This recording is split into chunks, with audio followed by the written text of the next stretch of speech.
Hello and welcome. My name's Tim Moody. I'm the Public Information Officer with the Randolph County School System. I'm here with our Superintendent, Dr. Stephen Gainey, and as we do each month, we come to you as part of this From the Desk of series, and we share with you the great things that are going on throughout our schools and throughout our school system. Dr. Gainey, it's been a wonderful summer so far. School will be starting before you know it. And as we also do each month, we go to a different school to conduct these interviews. And today we are at Randolph High School, a great school. Give you a chance to talk a little bit about the school. Well, Tim, it is a great school. Principal Dennis Hamilton just finished his 4th year here. The school has continually improved during his time here, and great community. The school is very successful in a lot of areas: academics, athletics, performing arts, student activities beyond the classroom. I'm just very excited about what's going on at Randolph High School. Very excited about the work Dennis has done in his 4 years. Prior to coming here, he was very successful at Randolph Middle School as well, and Dennis actually is a Randolph High School graduate. So just very excited about what he's done with the staff, great staff here. And so just look for things to continue to get better as we move through the future with Randolph High School, because the great student body that comes. And I actually attended their award ceremony at the end of the 17-18 school year back in May of 2018, and was just thrilled to watch the number of kids being recognized, and the seniors who are going to so many different places, at so many opportunities, whether it be college, university opportunities, or World of Work, or the Armed Forces. So just very excited about what's going on this campus every day. We have a regular Board of Education meeting every month, and the meeting for July was last night. Some highlights from that meeting include the naming of some appointments, administrative appointments. Give you a chance to update the folks on those. Well, we've had, last night we filled our final principal vacancy. We've only had 3 this year. We filled the Randolph Early College High School principal vacancy, and we named Shay Grosh, and she is going to do a wonderful job there. The last 2 years, she's been assistant principal at Trinity High School. The year before that, she was at Uwharrie Middle School. Shay is just a very talented individual. Just looking forward to seeing where she takes the early college from here. Maybe, I don't know if we mentioned in our last video or not, but the reason the early college was open was because April Thompson, who did such a great job there the last 3 years, went to be the principal at Providence Grove High School. So we have now 3 new principals. I mentioned Shay Grosh, early college. April Thompson will be at Providence Grove High School, and then Aaron Barr, as we mentioned earlier in a video, is going to be the new principal at Hopewell Elementary next year. Very excited about those 3 individuals. And another individual who was named last night was assistant principal at Southwestern Randolph Middle School. We named Amanda Stone. She comes to us from Guilford County. She was a member of the Principal Fellows Program in UNC Greensboro, and very excited to get her with us. University of North Carolina Greensboro does a great job with all their education programs, so I know she's well prepared. The Principal Fellows Program is a great program, so just excited to add her to our school system, and talked to Amanda last night and this morning. She's very excited, and she's going to a great school. Southwestern Randolph Middle School is a great place, and so just looking forward to watching the impact she has on that school as well. So it's a very successful night for our school system, and right now we have 1 assistant principal opening, and that's because now that Shay has left Trinity High School, we will now have to fill that position. But it's been a great summer, and just staff at schools and central office, everybody's working hard just trying to get ready for the school year. One of the information items on last night's board agenda was a grant from the DART Foundation. They've been a great supporter of our school system with a couple of grants. I'll give you a chance to share those. Well, Tim, last night we did present the second grant. I want to say it's 2 board meetings in a row. On the 28th of June, we presented a grant to the board. It was more than $49,000. I can't remember the exact figure, but it was a little bit more than $49,000. And that grant, they provided that for technology, and technology at Uwharrie Ridge 612, where we have a 1-to-1 technology initiative, and then some of the money will be used for that, and then the remainder of that $49,000 will be used for technology system-wide. And then last night we presented another grant from DART, and it was a $5,000 grant, and it was used for supplies for the summer camp that we've had at Southeastern Randolph Middle School this summer. Second summer we've had that camp, very successful camp, and that $5,000 grant will come in, be put to good use, as we had a lot of STEM activities where they made catapults, they made rockets and different things. Just exciting camp, and I just want to say a big thank you to the DART Foundation, because you know, in 1 month period, we've been given almost $55,000 worth of grants, and that's a huge help to our school system and great community partners. The DART company is right here in Randleman, so just want to say thank you for their continued support of our school system. Okay, again, we are here at Randleman High School. We've moved over to the Media Center. And Dr. Gainey, let's talk a little bit about the work session that preceded the board meeting that we spoke about just a few moments ago. One of the things that was presented at the work session was an update on the new middle school that's planned for the Archdale Trinity area.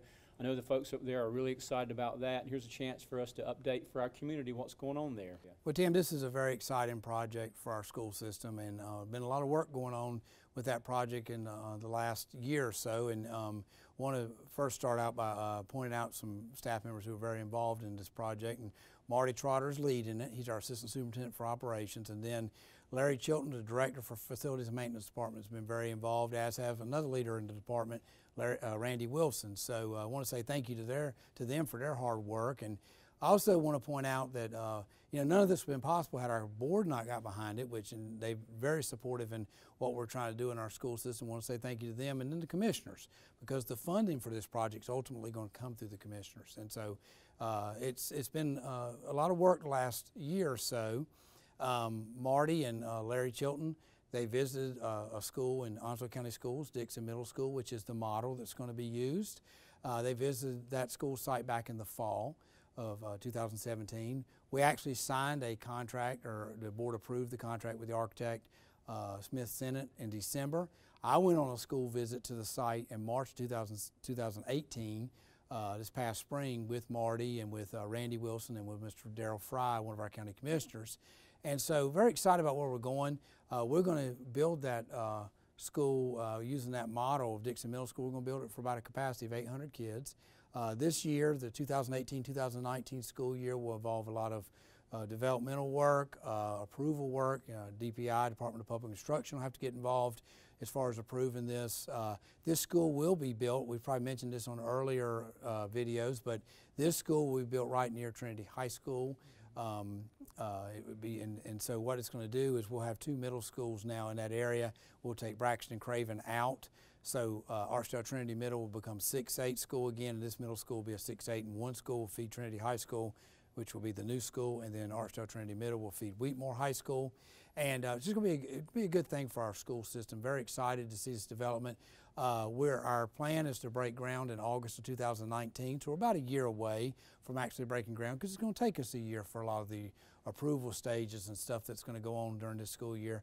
And we hope to open this school at the beginning of the 2021-2022 school year. So very exciting time for our school system, and a very exciting time for that community as we, in the end, we'll have two 6-8 middle schools instead of the 6th grade school and the 7th and 8th grade school. And I do need to point out that, I just want to say a big thank you to the Archdale Trinity community, because they've done a great job. Because Archdale Trinity Middle was so overcrowded back in, I want to say it's 1996. July 1, 1996 is when the decision was made to open Braxton Craven back up and use that as a 6th grade school, and then have 7th and 8th grade at Archdale Trinity Middle. And that community has done a wonderful job of that, handling that setup, and so this will be a great day for them too, and well-deserved addition to the schools in that zone of the school system. Okay, another item from the work session from yesterday, we had talked about some upcoming changes to the ELA and mathematics standards for grades K through 12 for the upcoming school year. So give you a chance to update the folks on that. Well, Tim, anytime you have changes in curriculum, there is a transition period, and so this coming school year, the 18-19 school year, will be that period of transition, and it'll probably go into some of the 19-20 school year, if not beyond. But staff members seem to be very excited about these changes, the new curriculum standards in math and in English language arts.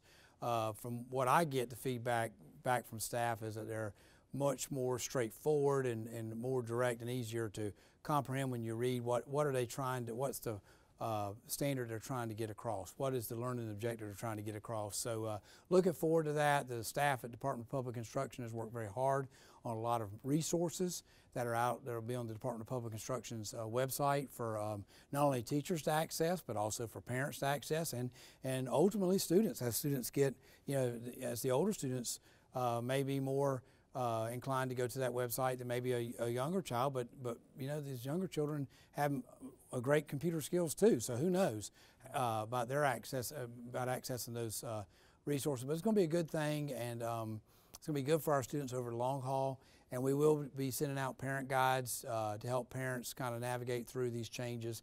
That'll happen at the beginning of the school year. Another thing about the Randolph County school system is we've had a lot of staff members involved in the development of these new standards. So that's exciting too, because we've had a lot of people involved from the first steps of this process. So you know, looking forward to it. Anytime you have a transition like this, you're going to have some. It's going to be some adjustments, and it's going to be something new. But I feel good about the teachers we have in this school system, and the principals and the staffs. They will take this and they will run with it, and they'll do what they need to do for kids. And at the end of the day, the kids will benefit from it. So we have moved to a classroom here at Randolph High School, and of course it's empty now. We're in the middle of summer, but as of August 27th, this classroom and others will certainly be full of students. Dr. Gainey, let's talk a little bit about a summer program that the Asheboro-Randolph Chamber of Commerce has been putting together now for many years, and it's which teachers from our school system and from Asheboro City Schools venture out into local businesses and spend the week as interns, learning about what it's like to work in the business sector.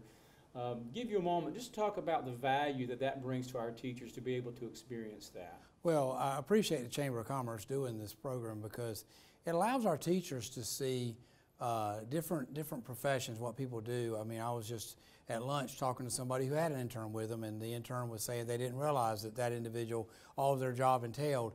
But to me, it provides a lot of information that teachers can in turn share with kids as kids are asking them questions or working on projects in classes or just doing career exploration while they're in school. It gives teachers another source of knowledge they can use and talk with children. And you know, you never know, particularly at the high school level, you never know when that conversation is going to happen with a child as they're thinking about what they want to do beyond high school. Or even, I say high school, it starts in middle school. It may even start as early as elementary, but it exposes the teachers to some professions that maybe they didn't know what went on behind the scenes or what those professions entailed every day. So I just think it just is a win-win for everybody. And you know, it also, I tell you, the other side of it is, we have some tremendously talented professionals in classrooms all over the school system, and it gives a chance for the business leaders in the community to meet these individuals that they may not have had a chance to meet. And then they walk away from this intern time thinking, wow, the kids are in great hands in so-and-so's classroom at X school, you know. And so I think it's a win-win both ways. So. And a little twist on the program for this summer is that one of the teachers from our school system, Nick Goodman, who's at Southwestern Randolph Middle School, is interning with us. And when I say us, I mean our central office. I had the opportunity yesterday to spend some time with Nick, and I know you did as well. So the question I would have for you is, when an intern such as Nick comes and spends time with us, when he leaves, what do you want him to take with him and, you know, from the central office? Well, you know, what I spent some time with Nick about was just showing him some of the things that happen within a board meeting. And we went over to the board room, and we went through, I showed him different parts of the agenda and different things that the board does with the board meeting process. But, you know, when he leaves us, I just want him to have some, just like with the other interns that have gone to business in the community, school systems, there is some degree of separation between the schools and central office, just because of the nature of the tasks that are handled at both sites. You know, there's some real business operations at central office that people don't realize. I mean, when you're talking payroll and you're talking HR, that happens in not just school systems, it happens in companies all over America. So for the intern to see that, you know, and you know, one of my past experiences in my career, I led an HR department, and I worked with very few educators. Most of the people I worked with on that side of the school system at central office had been in the business world. And so just giving Nick some exposure to the support that comes from central services or central office to the school level. You know, I say there's a degree of separation. Well, there is. There's just, if anything, there's a physical separation. The schools are all around the county, and central office is not hooked to a school. But there's a lot of support that comes out of central office back to the schools, and I think Nick was able to see that and see what these different people do in these roles, and how it may, it may translate to the classroom at his school or other schools, if it may be through the curriculum work done by Cat Berry's staff, or it may be through actual, hey, this is how I get paid every month because of the finance department's work, or how do we maintain these buildings? Well, here's Marty Trotter's group. Or when we have a situation that we deal with the press, who's dealing with the press? Who's representing the school system? It's you. And so I just hope that experience will, you really hope then he goes back to school and says, look, this is what I saw. And it helps strengthen. Him being an intern, I kind of hope we have an intern every year because it helps strengthen. We go out and see what's going on in the schools a lot. And I think we should always have our doors open for people to come in and see what we're doing as well at central office. So we can't be completely separated, but there is that degree of separation just because of the physical localities, the workspaces and all. But we work a lot going out to schools, but it's not a bad thing to bring people into central office and let them see what's going on too. Well, today is July 17th. First day of school is August 27th. First day for the early college is August the 3rd. We talked about Shay Grosh earlier, new principal at the early college. She's really got to hurry because the school starts here pretty soon. As we close it out here these last few weeks and we prepare for a new school year, what are some thoughts that you have as we get ready for 2018, 2019? Well, first thing, Tim, I'm just looking forward to another great year. I'm headed into my 6th year here, and it feels very much like home to me. This place, I feel like I've been here my whole career, to be quite honest with you, and I just look forward to seeing the staff come back, the students come back, getting the yellow buses back on the road. We've talked about that in past years. That's just a wonderful sight to me. I mean, I've been in this business 25 years now, and those things have been there every year for me, and I enjoy that, and I enjoy seeing the new things that teachers are going to do in classrooms and the new ideas principals are going to share that they're doing at their schools to try to help their schools get better, working alongside their staff. So I think with every year comes challenges, with every year comes exciting developments, and every year you wind up amazed at what this senior class does and what other grade levels do as far as their academic development, their social, emotional development, and just the impact they make on this wonderful community we live in. So I want to say a big thank you to the community because all we do really works because we have a surrounding community that really supports us as well. We've got great staff and great kids and great parents supporting those kids, but we also have a tremendous surrounding community that, in my opinion, they'll do anything to keep us being successful and from sliding backwards. And I appreciate. I don't overlook that for one single moment because we have, we meet with the media regularly, and our Courier Tribune newspaper is very supportive. AT News newspaper is very supportive. Randolph Communications. We do this video once a month with them. They've been supportive. Now we're working with Zoo Radio once a month. I mean, we have a lot of people trying to help us get better and trying to help us promote our school system, and I don't overlook that for a minute either. So looking forward to can't believe it, 2018, 2019 school year, but it'll be here. And our next interview with Randolph Communications in August will be the last interview before school starts, so we'll talk in more detail about the upcoming school year in that interview. But for now, Dr. Gainey, thank you, and thank you again to Randolph Communications. Thank you to Dennis Hamilton, the principal here at Randolph High School, and his fine staff for allowing us to be here. We're having a great summer, but looking forward to a great school year, and we will see you in August.